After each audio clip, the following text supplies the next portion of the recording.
ଧଉଳି ପାହାଡ଼ର ପାଦଦେଶରେ ମୁଁ मोर भाई विश्वजीत के धन्यवाद देवी। ओडिशार कला संस्कृति के आम भितर प्रवेश करने ये हूँ ख्रीष्टपूर्व तृतीय शताब्दीर कथा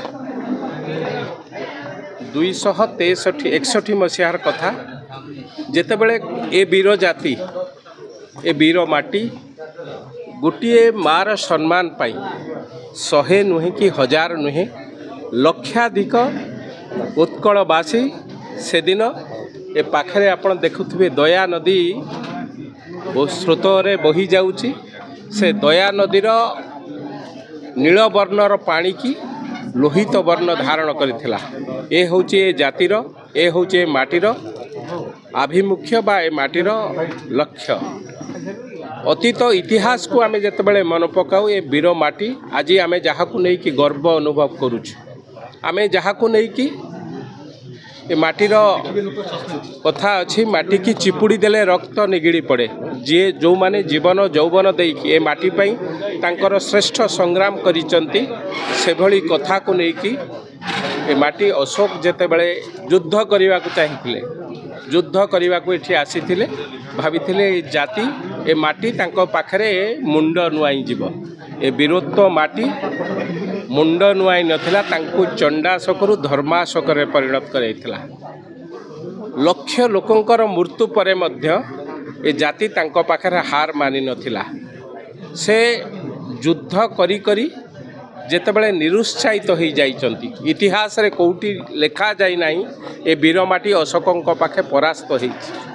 मृत्युवरण करचंती शह शह संख्यार हजार हजार संख्यार लक्षाधिक संख्यार। तेणु एभली कथा को आम कथा को लेकिन आमरी गाथा को लेकिन आमर वीरत्व को कथा को लेकिन जेतेबेले धौली गणनाट्य बा यात्रा धौलीर ए नाटक निश्चित भावे मु भावुची आम लोकंकु ओडिया लोकंकु निश्चित भावे छुईब। आमरी कथा आम पूर्वजक कथा अतीत इतिहासर कथा ए माटीर वीरत्वर कथा निश्चित भावे चंडाशक एभली एक नाटक हब साधारण लोकंकर हृदय को छुईब। एवं जो कथा आमे बारंबार कहूचु यात्रा एक नुआ दिग्दर्शन दब यात्रा एक नुआ समाज गठन करिब यात्रा समाजर दर्पण हब।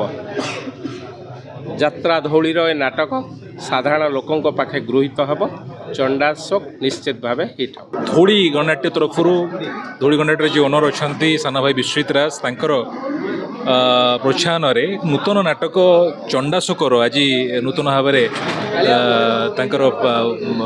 बही उन्मोचन कराला से खूब जल्दी से नाटकटी दर्शक मान निमंत्रण देखा खुशी कथा ये आमर ओडिशार कथा ओडिशार गाथा माटीर कथा को से नाटक मंच आणुंट गोटे निश्चित भाव समस्त गोटे प्रेरणा मुझे कहबी।